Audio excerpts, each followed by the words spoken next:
பாண்ட்ஸில் எப்படி இன்வெஸ்ட்மெண்ட் பண்ணலாம், எவ்வளோ அமௌண்ட் போடணும், எதெல்லாம் பார்த்து நம்ம இன்வெஸ்ட்மெண்ட் பண்ணணும் இப்படின்னு எக்கச்சக்க டவுட்ஸ் இருக்கும். ஸோ இந்த மாதிரி டீட்டெயிலான இன்ஃபர்மேஷன் இந்த வீடியோவில் நான் உங்களுக்கு ஷேர் பண்ண போகிறேன். நான் கணேசன் திரு, உங்கள் மியூச்சுவல் ஃபண்ட் டிஸ்ட்ரிபியூட்டர். இந்த வீடியோவில் எந்தெந்த பாண்ட் ஆன்லைன் பிளாட்ஃபார்ம்ஸ் இருக்குது, நிறைய பேர் வந்து ஆட்ஸ் பார்த்துருப்பீங்க, அதுக்கப்புறமா இந்த மாதிரி பிளாட்ஃபார்ம்ஸில் இன்வெஸ்ட்மெண்ட் பண்ண முடியுமான்னு தெரியாமல் இருந்திருக்கும். அந்த மாதிரி ஒரு சில பிளாட்ஃபார்ம்ஸ் இப்போ நேம் பண்ணுறேன். Win12, கோல்டன் பை, இந்த ஃபிக்ஸட் இன்கம், இதெல்லாம் போனீங்கன்னா என்ன பாண்ட் அவைலபிளோ, என்ன இன்சைடி அவைலபிளோ அதை பற்றின டீட்டெயில்ஸ் இருக்கும். அதை பார்த்துட்டு நான் போடலாம் அப்படின்னு தோணும். மேக்ஸிமம் எல்லாரும் யோசிக்கிறது பார்த்தீங்கன்னா, இதில் ரிட்டர்ன்ஸ் அதிகமாக இருக்குது, இதில் 10% தரான், இல்லை 11% தரான், இதில் நான் பண்ணலாமா அப்படின்றது தான் போவீங்க. ஏன்னா ரிட்டர்ன்ஸ் அதிகமாக இருக்குது, எப்படி இப்போ 6.25%. இதோட ஆட்ஸே பார்த்தீங்கன்னா ஒரு சில கம்பெனிஸ், நான் சொன்ன கம்பெனிஸில் பார்த்தீங்கன்னா 3 மாதத்துக்கு 11%, அதாவது வருஷத்துக்கு 11%னாலே பெருசு. 3 மாதத்துக்கு வந்து ப்ரொபோஷனேட்டாக வரப்போகுது. பட் இருந்தாலும் 3 மாதத்தில் கண்டிப்பாக கிடச்சிரும்ன்ற மாதிரி ப்ரொமோட் பண்ணால் நமக்கே வந்து ஒரு இன்ட்ரெஸ்ட் வந்துடும் இல்லையா?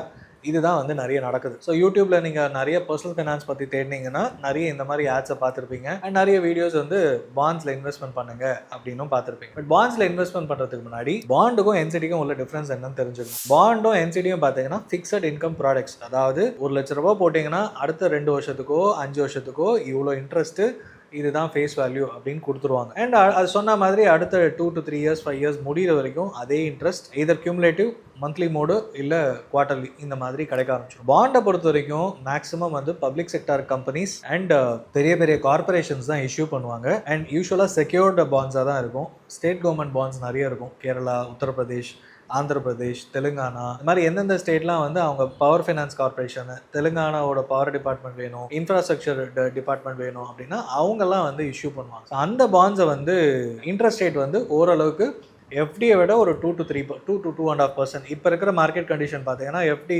6.25% இருக்குது. பாண்ட்ஸ் பார்த்தீங்கன்னா 8.5% வரைக்கும் கிடைக்குது. சிலது வந்து 9% வரைக்கும் கிடைக்குது. ஸோ இதுதான் வந்து பாண்ட்ஸ். என்சிடி வந்து நான் கன்வெர்ட்டபிள் டிபென்ச்சர். இது யூஸ்வலாக பார்த்தீங்கன்னா பிரைவேட் கம்பெனிஸ் அண்ட் என்பிஎஃப்சிஸ், நான் பேங்கிங் ஃபினான்ஷியல் கம்பெனி, இவங்க தான் இஷ்யூ பண்ணுவாங்க. சைஸ் பார்த்தீங்கன்னா ஒரு 200 கோடி 300 கோடி இந்த சைஸில் இருக்கும். அண்ட் ஃப்ரீக்வெண்ட்டாக இஷ்யூ பண்ணுவாங்க. ஸோ தட் அவங்களோட டெபாசிட்காக, அவங்களோட ஃபினான்சிங்காக யூஸ் பண்ணிப்பாங்க. ஸோ இது வந்து செக்யூர்டும் இருக்கும், அன்செக்யூர்டும் இருக்கும். அண்ட் இது ஈக்விட்டியாக கன்வெர்ட் பண்ண முடியாது.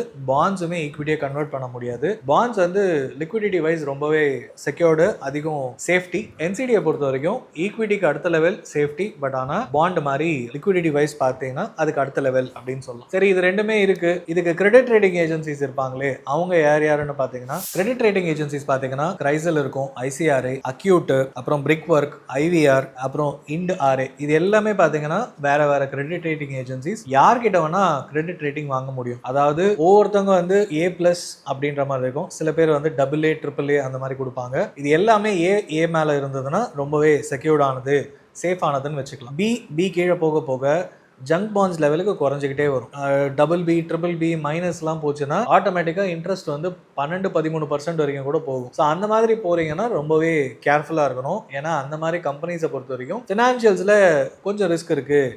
இல்லைன்னா அந்த கம்பெனி வந்து புதுசு, ஏதோ ஒரு பெரிய ப்ராஜெக்ட் நம்பியிருக்காங்க, ஏதோ ஒரு ரீசனுக்காக கிரெடிட் ரேட்டிங் கம்மியாக கொடுத்துருக்காங்க, அதனால தான் இன்ட்ரெஸ்ட் அதிகம். கிரெடிட் ரேட்டிங் கம்மியாகும் போது இன்ட்ரெஸ்ட் அதிகமாக கொடுத்தா தான் மக்கள் வந்து பணத்தை போடுவாங்க. அப்பதான் வந்து பாண்டோ என்சிடி விற்க முடியும். அப்பதான் அவங்களுக்கு பணம் கிடைக்கும். ஏன்னா என்சிடி பாண்ட் இஷ்யூ பண்றது எதுக்கு? எனக்கு பணம் வேணும், ஈக்விட்டி மார்க்கெட் வரதுக்கு பதில் இந்த மாதிரி பண்றேன் அப்படின்றது தான். ஸோ இதெல்லாம் ஒரு கிரைட்டீரியாஸ் ஃபார் ஒரு பாண்டை சூஸ் பண்ணுறது. அதிக ரிட்டர்ன்ஸுக்கு ஆசைப்பட்டு கிரெடிட் ரேட்டிங் கம்மியாக இருக்கிற மாதிரி சூஸ் பண்ணிட்டீங்கன்னா அங்கேயே உங்களோட ரிஸ்க் ஃபேக்டர் அதிகமாகிடும். ஈக்விட்டி வேணாம்ப்பா, எனக்கு ரிஸ்க் அதிகம் அப்படின்னு சொல்கிறவங்க பாண்டுக்கு போனீங்கன்னா, பாண்ட் என்சிடி போனீங்கன்னா அங்கேயுமே இந்த ரிஸ்க் ஃபேக்டர் அதிகமாக போனீங்கன்னா 12% தானே ஈக்விட்டியில் ரொம்ப ப்ராமிஸ் பண்ணுறாங்களே அப்படின்னா 12% பாண்டில் ரொம்ப அதிகம், என்சிடியில் ரொம்ப அதிகம். 9 to 10% ஓகே. ஏன்னா என்சிடி வந்து பாண்டை விட எக்ஸ்ட்ரா 1-2% அதிகமாக கொடுக்கறதுக்கான வாய்ப்புகள் இருக்குது. அப்படி தான் இஷ்யூவே பண்ணுவாங்க. ஸோ அந்த மாதிரி சுச்சுவேஷனில் ரொம்ப அதிகமான ரிட்டர்ன்ஸ்க்கு ஆசைப்படாதீங்க. ஏன்னா ரிஸ்க்கும் ரொம்பவே அதிகமாகிடும் அப்படின்ற பர்பஸ்க்காக சொல்கிறேன். நான்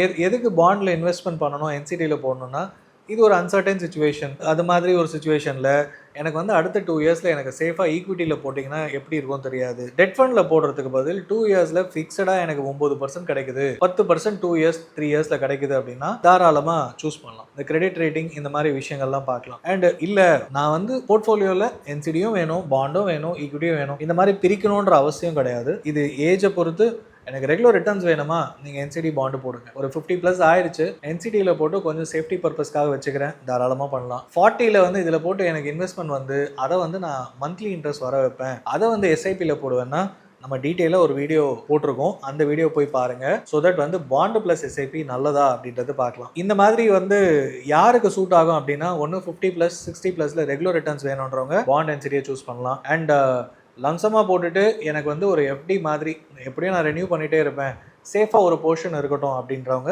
தாராளமாக ஒரு 5% ஆஃப் த அமௌண்ட்டு இந்த மாதிரி சூஸ் பண்ணலாம். ஸோ லம்சமாக இன்வெஸ்ட்மெண்ட் பண்ணணும்னு நினைக்கிறவங்க மியூச்சுவல் ஃபண்டும் போடலாம். அது வந்து லாங் டர்மாக இருந்தால் பாண்ட் என்சிடி எப்போ போடலாம்னா ஒரு 2 to 3 இயர்ஸ்க்குள்ளே தான் இருக்குது. எனக்கு ரெகுலர் ரிட்டர்ன்ஸ் வேணால் கியூமுலேட்டிவாக வந்தால் நல்லது அப்படின்னாலும் போடலாம். ஏன்னா ஸோ தட் சில என்சிடிலாம் பார்த்தீங்கன்னா லாங் டர்ம் கேபிட்டல் கெயின்ஸ் பெனிஃபிட்டோட கிடைக்கும். ஸோ 12%. ஏன்னா நீங்கள் டெட் ஃபண்டாக போயிடுச்சு, டெட் கேட்டகரியில் வந்துருச்சு அப்படின்னா உங்களோட இன்ட்ரெஸ்ட் லேபில் வரும். பட் இதுவே வந்து டைம்லைன் பார்த்து கரெக்டாக பண்ணும்போது லாங் டர்ம் கேபிட்டல் கெயின்ஸ் வரா மாதிரியான என்சிடிஸும் உண்டு. ஸோ அதனால ரொம்பவே டாக்ஸேஷன் யோசிச்சு பண்ணுறவங்க இந்த என்சிடி அண்ட் பாண்டை கரெக்டாக யூட்டிலைஸ் பண்ணிங்கன்னா உங்களோட டாக்ஸேஷன் போர்ஷனை குறைக்க முடியும், கரெக்டாகவும் இன்வெஸ்ட்மெண்ட் பண்ண முடியும். சரி, பாண்ட் அண்ட் என்சிடியில் ரிஸ்க் இருக்கா அப்படின்னா கண்டிப்பாக இருக்குது. இன்ட்ரெஸ்ட் ரேட் ரிஸ்க் நம்ம போடும்போது ஒரு போர்ஷன் இருக்குது, அதுக்கப்புறமா இன்ட்ரெஸ்ட் ரேட் ரொம்பவே குறைஞ்சிருச்சு அப்படின்னா 10 வருஷத்துக்கு நம்ம வாங்கி வச்சிருப்போம் ஒரு என்சிடி, 4 இயர்ஸ் கழிச்சு அவங்களால இன்ட்ரெஸ்ட் கொடுக்க முடியாத பட்சத்தில் அவங்க வந்து அந்த என்சிடி அந்த இன்வெஸ்ட்மெண்ட்டே வைண்ட் ஆஃப் பண்ணிடுவாங்க, கேபிட்டலை திருப்பி கொடுத்துருவாங்க. ஸோ இதுதான் இன்ட்ரெஸ்ட் ரேட் ரிஸ்க் அப்படின்னு சொல்கிறோம். நம்ம போட்டுட்டு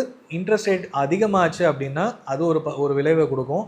அது வந்து லாபமா இல்லையா அப்படின்றது ஒன்று. ஃபார் எக்ஸாம்பிள் இப்போ வந்து 6% இன்ட்ரெஸ்ட் இருக்குது, இப்போ ஆர்பிஐ குறைக்கிறாங்க அப்படின்னா நீங்கள் போட்டது நல்லது. பட் ஆனால் நீங்கள் போட்டு அடுத்த 3 to 6 monthsல ஆர்பிஐ வந்து இன்ட்ரெஸ்ட் ரேட் ஏற்ற போகிறாங்கன்னா உங்களோட பாண்ட் என்சிடி ஃப்ரெஷ் இஷ்யூ வந்து அதிக இன்ட்ரெஸ்ட் ரேட்டு கிடைக்கும். அப்போ நீங்கள் வந்து ஒரு 6 மாதத்துலேயே ப்ராஃபிட்டில் இன்னும் கொஞ்சம் எக்ஸ்ட்ரா 1/2% 1% வர்றது கம்மியான இன்வெஸ்ட்மெண்ட்டில் முதலீடு பண்ணியிருப்பீங்க. இந்த டிஃப்ரென்ஸும் வந்து நம்ம வந்து பாண்ட் என்சிடியில் பார்க்கலாம். ஸோ அந்த காலகட்டத்தில் என்ன இருக்கோ அது மட்டும்தான் கிடைக்கும். இதுதான் வந்து இன்ட்ரெஸ்ட் ரேட் ரிஸ்க்குன்னு சொல்கிறோம். கிரெடிட் ரிஸ்க் ஆரம்பிக்கும் போது அந்த கம்பெனி என்னவோ நல்லா தான் இருந்துச்சு என்சிடியில், பட் ஆனால் போக போக அந்த கம்பெனியோட பர்ஃபார்மன்ஸ் ஃபினான்ஷியல்ஸ் எல்லாம் டிட்டரியேட் ஆகிறதுனால அவங்களால கிரெடிட் ரேட்டிங் குறையும் போது ஆட்டோமேட்டிக்காக அவங்களால இன்ட்ரெஸ்ட் பே பண்ண முடியாத சுச்சுவேஷன் வந்ததுன்னா என்சிடியே வந்து லாஸ் ஆகிறதுக்கான வாய்ப்புகளும் இதில் இருக்குது. இதுதான் வந்து மிகப்பெரிய ரிஸ்க். இதுதான் வந்து லிக்விடிட்டி ரிஸ்க்கும் சேர்த்து கம்பைண்டாக சொல்லிட்டேன்.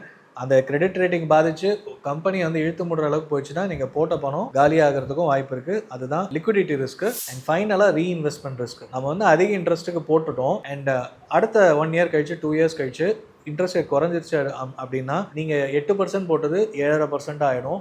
அப்போ ஆட்டோமேட்டிக்காக இன்ட்ரெஸ்ட் ரேட்டு ரீஇன்வெஸ்ட்மெண்ட் ரிஸ்க்குன்னு சொல்கிறோம். பணத்தை திருப்பி முதலீடு பண்ணும்போது கம்மியான இன்ட்ரெஸ்ட் உள்ள முதலீட்டில் போடுற மாதிரி இருக்கும். ஸோ பாண்ட் என்சிடி போடுறது ரொம்பவே சிம்பிளான ப்ராசஸாக இருந்தாலும் நிறைய விஷயங்களை நீங்கள் பார்க்கணும், நிறைய விஷயங்களை அனலைஸ் பண்ணணும். எனக்கு இன்ட்ரெஸ்ட் ரேட் மட்டுமே பார்ப்பேன் அப்படின்றது கிடையாது. ஏன்னா ஒன்ஸ் உங்களோட கூப்பன் ஃபேஸ் வேல்யூட கம்மியாக கிடைக்குது, டிஸ்கவுண்ட்டில் கிடைக்குது அப்படின்னா நீங்கள் போடுற 5 லட்சத்தை 4,95,000 ஒரு 5,000 ரூபாய் டிஸ்கவுண்ட்லேயே கிடைக்கும் உங்களுக்கு. ஸோ இந்த மாதிரியும் நீங்கள் பார்த்து முதலீடு பண்ண முடியும். ஸோ இந்த மாதிரி எக்கச்சக்க விஷயங்களை பார்த்து நீங்கள் முதலீடு பண்ணணும்.